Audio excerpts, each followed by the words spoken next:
এই অনুষ্ঠানটি বহু বহু আগের থেকে বিভিন্ন নামে চলে এসেছে এবং সম্ভবত 2000 সাল বা ওই সময় কোনো একটা সময় আমাদের হলদিবাড়ি হাই স্কুলের এক মাস্টারমশাই ছিলেন পবন মাহাতো, তিনি আজকে আমাদের মধ্যে নেই। তারই নাম অনুসারে এই উৎসবটার নাম হয়, তার দেওয়া নাম অনুসারে এই উৎসবটার নাম হয় হলদিবাড়ি উৎসব। আজকে আমরা এই 2025 সালে বহু মানুষ নেই। আমার বন্ধু একেবারে প্রাইমারি স্কুল থেকে একসাথে পড়তাম এবং এই উৎসবের প্রাণ পুরুষ রবি বোস অর্থাৎ সুব্রত বোস, তাকেও আমরা হারিয়ে ফেলেছি। তিনি আমার সাথে সব সময় আমাদের সাথে থাকতেন। বিশ্বরূপ গোস্বামী, তিনিও আমাদের মধ্যে নেই, শিক্ষক। এইরকম মানুষদের হারিয়ে আজকে এমন একটা জায়গায় আছে যেখানে মনে হচ্ছে যেন আমি ছাড়া আর কতিপয় মানুষ আমরা রয়েছি। আমরা সরাসরি উৎসবকে সাহায্য করতে পারি, কিন্তু অংশগ্রহণ করে বা বিভিন্ন বিষয়ে বিচারক বা অন্যান্য কাজ ভালো করে এখন আর সেভাবে করতে পারি না। তবে আজকে এই উৎসবের যে একটি পত্রিকা, যেটা নতুনভাবে এবার সকলের মাথায় এসেছে বা বর্তমান কর্তৃপক্ষের মাথায় এসেছে, এর জন্য আমি ব্যক্তিগতভাবে তাদের কৃতজ্ঞতা জানাই। এবং আজকে এই পত্রিকা উদ্বোধন অনুষ্ঠানে, এই হলদিবাড়ি উৎসব পত্রিকা উদ্বোধন অনুষ্ঠানে আমরা এখানে যারা উপস্থিত হয়েছি তাদের মধ্যে আমি রয়েছি, বোধহয় প্রবীণতম ব্যক্তি হলেও হতে পারি, না হলে ধীরাজ চক্রবর্তী আছে। ধীরাজ চক্রবর্তী ওই সমসাময়িকই হবে, বেঁচে রয়েছে। আচ্ছা, ধীরাজ চক্রবর্তী, এদের পরিবারের কেউ কেউ রয়েছেন।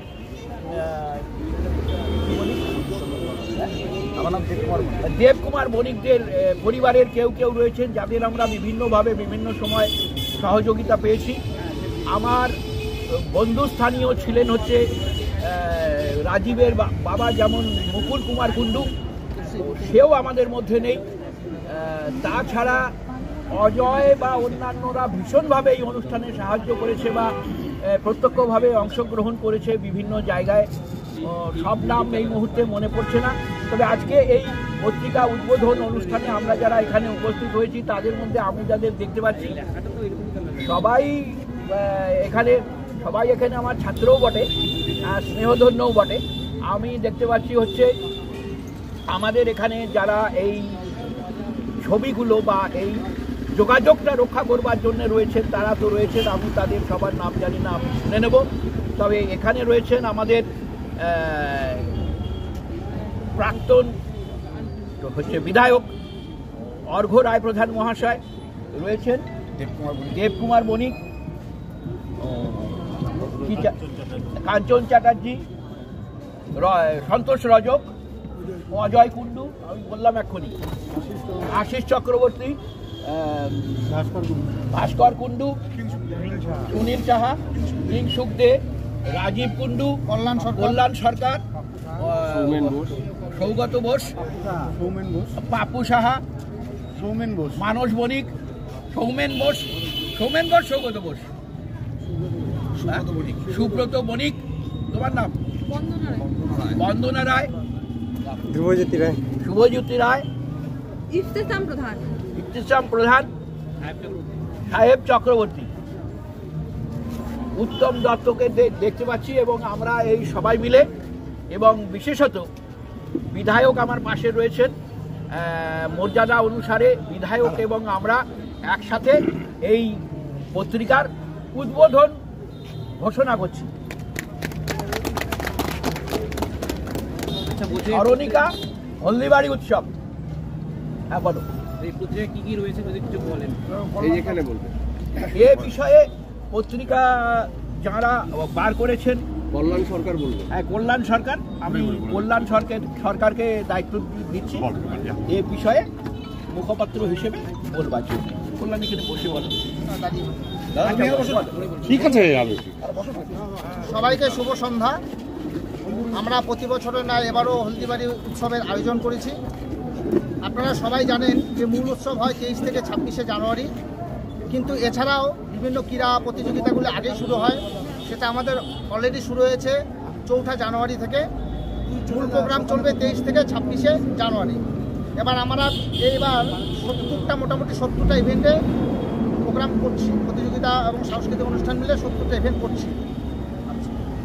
এখানে আমাদের এই পত্রিকার মধ্যেই অনুষ্ঠান সূচিটা রয়েছে, 2 পেজ ধরে অনুষ্ঠান সূচি রয়েছে। এবং আমরা এবার সিস্টেম করেছি, আলাদা করে কোনো ফর্ম পাওয়া যাবে না, ফর্ম আমরা পত্রিকার মধ্যে রেখেছি।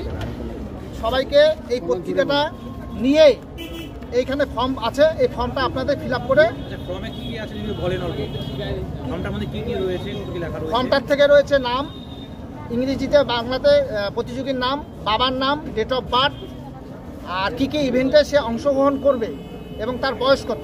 আচ্ছা, এই ম্যাগাজিন কালেক্ট করতে কোনো টাকা পয়সার কোনো ব্যাপার আছে যে হ্যাঁ। কত করে দিতে হবে? যেহেতু আমরা প্রথমবার একটা ম্যাগাজিন বের করেছি এবং এটার একটা প্রিন্টিং খরচা আছে, আপাতত সেই ম্যাগাজিনটা কালেক্ট করার জন্য আমরা 20 টাকা ধার্য করেছি। সেটার মধ্যে ফর্ম পাওয়া যাবে, এক্সট্রা কোনো ফর্ম পাওয়া যাবে না। আচ্ছা, কি করে ম্যাগাজিনটা নিবে? হ্যাঁ, কি করে ম্যাগাজিনটা কালেক্ট করবে? 3টা জায়গাতে আমরা ম্যাগাজিনের পাওয়া যাবে সেটা দিয়েছি। একটা হচ্ছে কেন্দ্র তৈরি করেছো 3টে জায়গায়। একটা হচ্ছে সন্তোষ মানে কথামালা স্টেশন রোড, একটা হচ্ছে গন্ধেশ্বরী পান ভান্ডার, আর একটা হচ্ছে আমাদের হলদিবাড়ি উৎসব অফিস। আচ্ছা, এই ম্যাগাজিন কালেক্ট করতে যারা কালেক্ট করবে, তারা যারা ফর্ম ভরবে, যারা কি কি ইভেন্টে পার্টিসিপেট করতে পারবে? এক একজন 3টে করে ইভেন্টে অংশগ্রহণ দুটো করে অংশগ্রহণ করতে পারবে একটা সর্বাধিক। এবার কেউ যদি 4টে ইভেন্টে অংশগ্রহণ করতে চায় তাকে তাহলে 2টো ফর্ম নিতে হবে। আচ্ছা, মানে কেউ আনলিমিটেডও করতে পারে, তাহলে ফর্মটা বেশি নিতে হবে। ফর্মটা তখন তাকে বেশি নিতে হবে। আচ্ছা, ফর্মটা কি এটা নিতে হবে নাকি এটা জেরক্স কপি বা? না, অরিজিনাল এটাই আছে, এখানে একটা নাম্বার আছে, এই ফর্মটাই নিতে হবে। আলাদা করে ফর্ম পাওয়া যাবে নাকি ম্যাগাজিনের সঙ্গে ফর্ম আছে, আমাদের আলাদা কোনো ফর্ম নেই। আচ্ছা, যে ম্যাগাজিনে কি বিষয়বস্তু রয়েছে? ম্যাগাজিনে আমাদের বিষয়বস্তু রয়েছে যেমন হলদিবাড়ির সম্বন্ধে লেখা কিছু, হলদিবাড়ির টয় ট্রেনের কথা কিছু লেখা আছে, কিছু কবিতা রয়েছে, কিছু গল্প রয়েছে, এসব বিষয়গুলো এবার ম্যাগাজিনে উল্লেখ করা হয়েছে। আচ্ছা, যে ম্যাগাজিনে যেই বিষয়বস্তুগুলো লেখা রয়েছে, তারা যারা লিখেছেন তারা কি হলদিবাড়ির লোকাল নাকি বাইরে থেকে? হলদিবাড়ির লোকাল সবাই। আচ্ছা, আজকে তো উদ্বোধন হলো, আজকে প্রথম ভাবে এই চিন্তা ভাবনাটা আসলো কি করে যে একটা ম্যাগাজিন হলদিবাড়ির নিজস্ব একটা ম্যাগাজিন হোক? আসলে আমরা প্রায় মাসখানেক আগে চিন্তা করেছিলাম যে হলদিবাড়ি উৎসব তো প্রতিবারই করছি, এবার নতুন কিছু যদি করা যায়, সেই নতুন কিছুর জন্যই আমরা এবার প্রথমবার একটা ম্যাগাজিন বের করার চেষ্টা করছি। আমরা 10-12 জন মিলে কথাবার্তা বলে প্রথমে তাদেরকে বলেছিলাম যে আপনারা কিছু লেখা দিবেন নাকি, তারা রাজি হয়েছে, আমাদেরকে সাহায্য করার কথা বলেছে। সেই সাহসের বলে আমরা আজকে প্রথমবার ম্যাগাজিনটা বের করতে পেরেছি। এই ম্যাগাজিনে আগামী হলদিবাসীদেরকে কি জানাবেন? এই ম্যাগাজিনে আপামর হলদিবাড়িবাসীদের জানাবো যে আপনারা অনুগ্রহ করে এই ম্যাগাজিনটা ক্রয় করবেন এবং হলদিবাড়ির বিভিন্ন বিষয়ে এই ম্যাগাজিনে তুলে ধরা হয়েছে। আপনারা হয়তো অনেকে অনেক কিছু জানবেন না, হ্যাঁ, এবং আপনারা অনেক কিছু বিষয় জানতে পারবেন, এবং এটা যদি আপনারা একটু ক্রয় করেন তাহলে অন্তত আমাদের হলদিবাড়ি উৎসবের একটু সহযোগিতা হবে এবং আমরা আর্থিকভাবে একটু সাহায্য লাভ করব এবং আমরা প্রতিযোগিতার জন্য ভালো কিছু করার চেষ্টা ভাবনা করতে পারব। আচ্ছা, আবার একটা কথা বলছি, তাহলে বলেন যে মূল ক্রিয়া হাসির ক্রিয়া কত তারিখ থেকে শুরু হচ্ছে? মূল প্রোগ্রামটা আমাদের শুরু হচ্ছে 23শে জানুয়ারি থেকে 26শে জানুয়ারি দেশবন্ধু পাড়া স্পোর্টিং ক্লাব মাঠে। সমস্ত কিছু এই ম্যাগাজিনে পেয়ে যাবে, তাই তো? সমস্ত ম্যাগাজিনে পেয়ে যাবে। এবং এবার আমরা নতুন একটা সংযোজন করেছি, সেটা হচ্ছে 4 দিন ধরে আমাদের বাইরের আর্টিস্ট আসবে এবার। আচ্ছা, 23 তারিখে আছে, 24 তারিখে আছে, 25 তারিখে আছে। 23 তারিখে যেমন আসবে হচ্ছে দোতারা ফিমেল সং, আমাদের ওমেন 3 জন মেয়ে আসবেন, ওনারাই দোতারা গান করবেন। 24 তারিখে আছে Rajib river musical group Siliguri. 25 তারিখে আছে রাজীব কুন্ডু অ্যান্ড ফ্রেন্ডস হলদিবাড়ি। এবং 26 তারিখে আমরা যেটা রেখেছি সেটা হচ্ছে অনুরাগ চক্রবর্তী জি সারেগামার একজন আর্টিস্টকে। আপনারা বিনা পয়সায় আপনারা এই ফাংশনগুলো দেখতে পারবেন, কোনো টিকিট কাটতে হবে না, টিকিট কাটারও ব্যাপার নেই।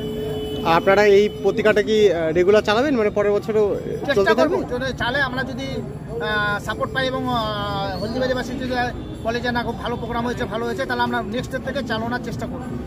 আচ্ছা, আর কিছু এই ইস্যু নিয়ে বলতে চান, স্মরণিকা নিয়ে কোনো কিছু বিষয়? স্মরণিকা বলতে চাই না, আবারও বলছি যে হলদিবাড়িবাসীকে আবারও আমাদের হলদিবাড়ি উৎসব কমিটি থেকে অনেক অনেক ধন্যবাদ, শুভ সন্ধ্যা, নমস্কার জানিয়ে আমি আপাতত আমার বক্তব্য শেষ করছি।